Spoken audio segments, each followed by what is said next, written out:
Hello, friends. I hope you are all doing well and your trading is going smoothly. Today, we are going to analyze gold to determine where we should take entry. A quick announcement: if you are in losses, you can try our signals and account management. You can contact me on WhatsApp. The number is displayed on the screen.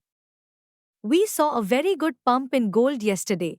The price touched 2600 and then got rejected. Now, let's see what could happen next in gold. If you look here, gold is following a trend line and is currently forming a bullish flag, so there's a chance we might see an upward breakout after touching the trend line. You can set double reward target from here. I will mark the targets for you here.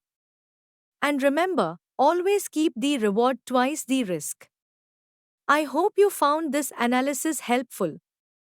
Please subscribe to the channel.